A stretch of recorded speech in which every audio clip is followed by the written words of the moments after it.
Es especialista en salud pública, tiene una maestría en gerencia social de la Universidad Pontificia Universidad Católica del Perú, así como también de la Universidad de Chile. Él es viceministro en la cartera de salud, es responsable de programas de salud y asesor de políticas sociales de la UNICEF en México y en Bolivia, así como también consultor de la OPS, de la OMS y del PNUD, Banco Mundial y otros organismos internacionales, así como también actualmente es parlamentario andino suplente. Entonces, con muchísimo gusto, por favor, y con un caluroso aplauso, recibimos al doctor David Tejada Pardo con su disertación acerca de políticas sociales claves para después de la crisis. Bueno, antes que todo, muchas gracias.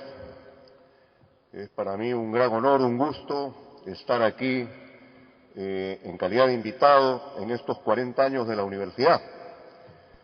Debo confesarles ahora en público que yo fui profesor de esta universidad.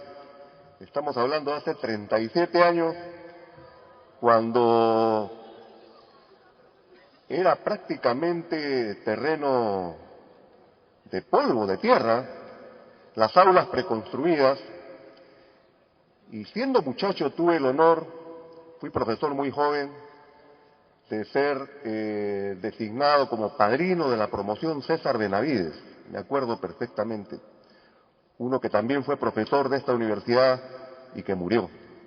Entonces para mí es un honor estar aquí con ustedes celebrando estos 40 años. Me toca un tema algo distinto. En realidad es como el otro polo del problema. Espero que no cause disonancias cognitivas, porque lo que voy a tratar es el otro lado del asunto. Tenemos, es cierto, un mundo globalizado, tenemos, es cierto, una impresionante revolución científico-técnica. El hombre ha avanzado en las fronteras de la ciencia y la tecnología de una manera impresionante.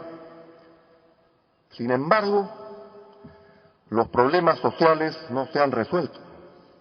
Ese es el otro lado de la medalla.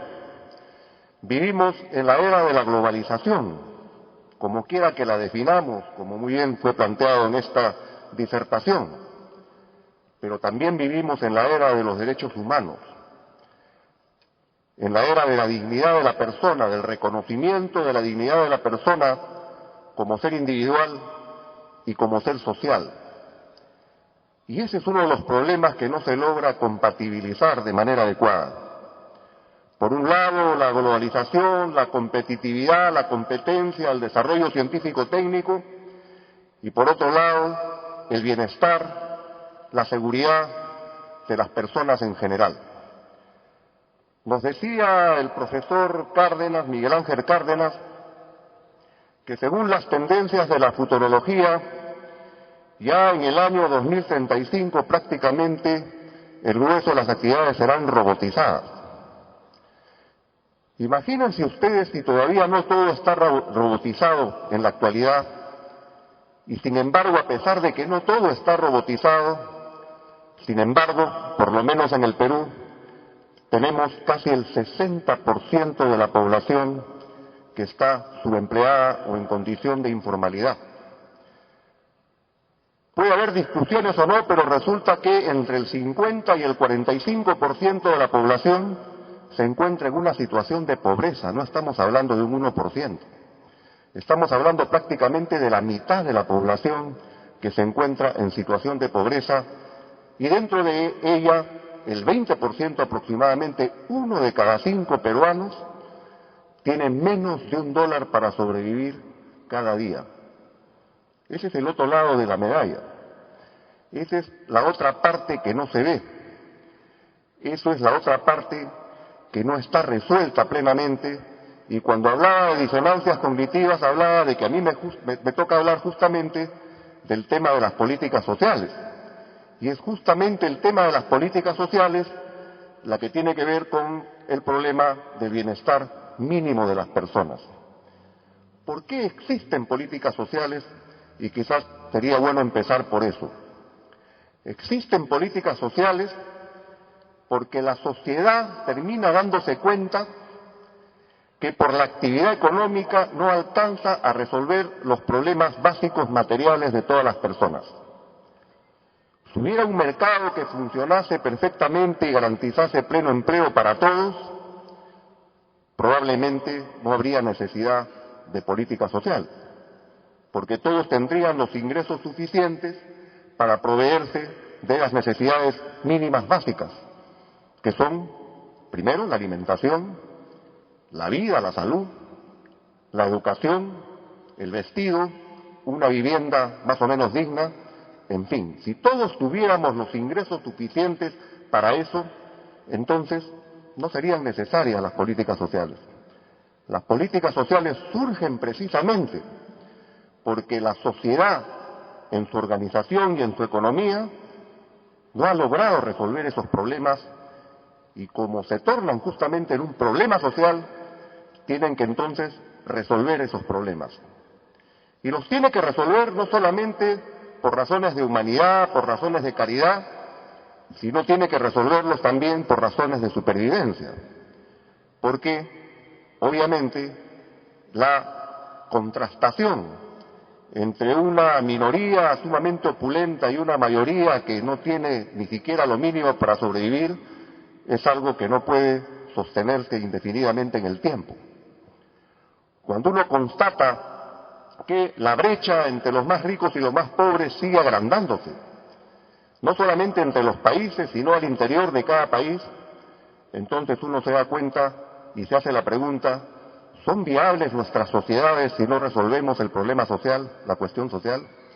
¿Se podrán sostener esas sociedades si no garantizamos un mínimo de bienestar para todos? Ese es el problema que deben enfrentar de todas maneras todas las sociedades, y es muy difícil al final no mirar y hacer visible ese tema y ese problema. Entonces las políticas sociales son en este sentido una necesidad para la propia supervivencia de la sociedad, pero además, con el advenimiento de la concepción de los derechos humanos, ya no son solamente una necesidad por la propia supervivencia de la sociedad, ya no es solamente un problema de caridad, de beneficencia, sino resulta que el mínimo de bienestar para todos deviene en derechos. O sea, la sociedad está obligada a garantizar un mínimo de condiciones de vida a todos sus habitantes, por eso se habla de derechos. Y quisiera tal vez extenderme un poco en este concepto porque es fundamental para todos. ¿Qué significan los derechos? ¿Qué hay detrás de la idea de los derechos humanos que también se han globalizado? Es la otra parte de la globalización. No es solamente la economía, no es solamente la competitividad, como he dicho, sino la recuperación de la dignidad de la persona. ¿Cómo se entiende la dignidad de la persona? Yo la sintetizaría de la siguiente manera. Hay tres valores universales de la modernidad. Esos tres valores universales de la modernidad los conocemos todos porque lo hemos escuchado y lo hemos leído de la Revolución Francesa. La idea de la libertad, la idea de la igualdad y la idea de la solidaridad. Esos son los valores universales de la modernidad. Y justamente cuando se considera que la dignidad de la persona es que sean libres, sean iguales y sean solidarias, es que estamos definiendo la dignidad. La dignidad no es otra cosa que la forma como entiende en cada momento la sociedad qué es la libertad, qué es la igualdad y qué es la solidaridad. Y justamente a partir de la materialización de esos valores que han surgido los derechos humanos. Y así tenemos, por ejemplo, los derechos civiles, que tienen que ver con la libertad de la persona frente al poder político, frente al Estado, frente a todo poder. La persona tiene ciertos derechos inalienables que no les pueden ser conculcados por ningún poder. Esos derechos son los derechos civiles, el derecho a no ser torturado, el derecho a no ser apresado, el derecho a tener un debido proceso en la ley, el derecho a manifestarse, el derecho a la libertad de expresión. Son derechos civiles que tienen que ver con la libertad de las personas. La libertad, en términos de libertad negativa, la libertad de la persona a no tener coacciones frente a un poder, en este caso el poder público, el poder estatal o cualquier poder, puede ser también el poder económico. Pero la libertad no solamente se entiende como libertad negativa, sino también como libertad positiva, porque la libertad no es solamente la autonomía que uno debe tener frente a cualquier poder, sino la libertad es la capacidad de decidir sobre cursos alternativos de acción. Y uno, para poder decidir sobre cursos alternativos de acción, tiene que tener la posibilidad de decidir en primer lugar, saber que hay alternativas en segundo lugar, y tener capacidad para conocer y tener la información suficiente sobre esos cursos de acción y sobre esas alternativas. Este es el concepto de libertad positiva. ¿Y cómo puede una persona tener libertad positiva si es que es analfabeta, por ejemplo? ¿Y cómo puede una persona tener libertad positiva si tiene un ingreso menos que el mínimo para poder siquiera alimentarse? ¿Y cómo puede una persona tener libertad positiva si no tiene cómo sobrevivir, no tiene qué posibilidad escoger? Y si uno no puede escoger, no es libre completo, porque no tiene la libertad positiva, justamente. Podrá tener la libertad negativa, pero no tiene la libertad positiva. Entonces, el concepto de libertad es un concepto que se ha venido entendiendo de diferente manera a lo largo de la historia y ha ido evolucionando, pero es un componente fundamental de la dignidad. El otro componente fundamental que define la dignidad es cómo entendemos la igualdad, la idea de que todos somos iguales. El artículo 1 de la Declaración de los Derechos Humanos dice: los seres humanos nacen libres e iguales, y dotados como están de razón y de conciencia, se deben solidaridad los unos con los otros. La idea de que nacemos libres, pero que también nacemos iguales, es una idea fundamental. Y es justamente lo que menos se ve. Puede aparecer que somos libres, pero definitivamente no se ve que somos iguales, porque es una conquista que todavía no se ha logrado. Pero la igualdad también se entiende de distintas maneras. Algunos entienden la igualdad simplemente como igualdad ante la ley. Otros entienden que la igualdad no es suficiente de que sea como igualdad ante la ley, sino que tiene que haber una igualdad mínima de condiciones de vida para todos. Entonces los conceptos de igualdad también han ido cambiando. Hay una igualdad más formal, que es la igualdad ante la ley.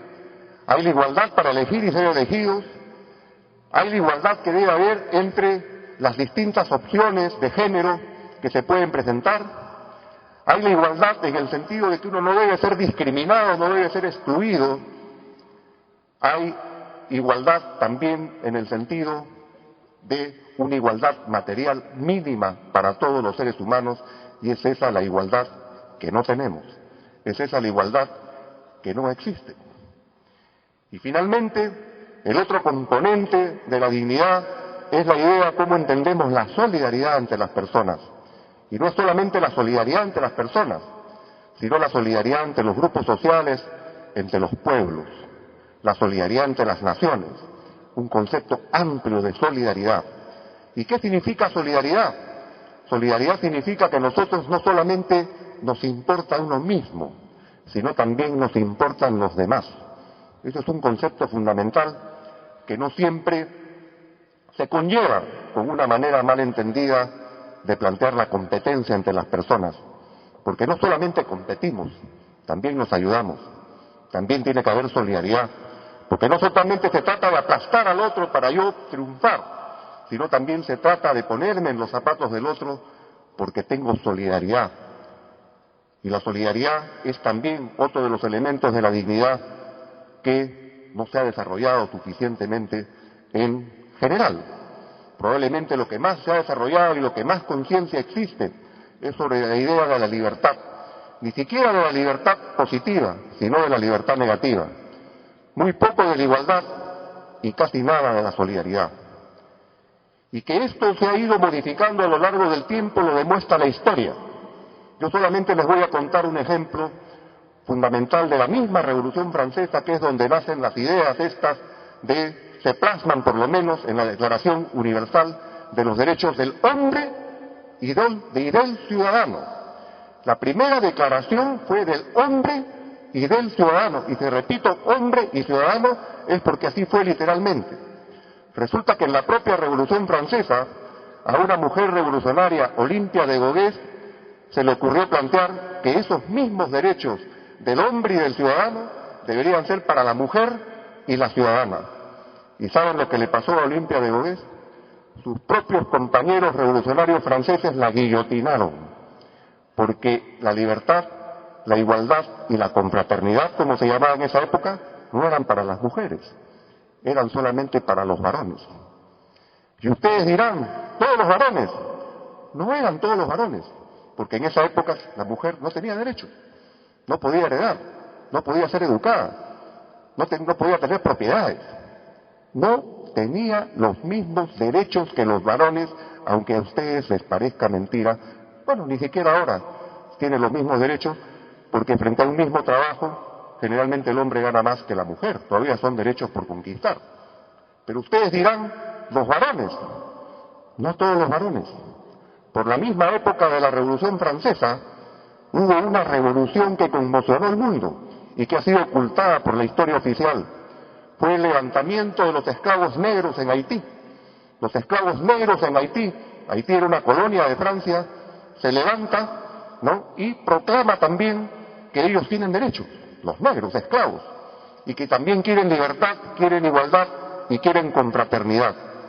¿Y qué hicieron los revolucionarios franceses? Enviaron expediciones para sofocar esa rebelión, que además no la pudieron vencer. Después fueron tropas británicas, no la pudieron vencer.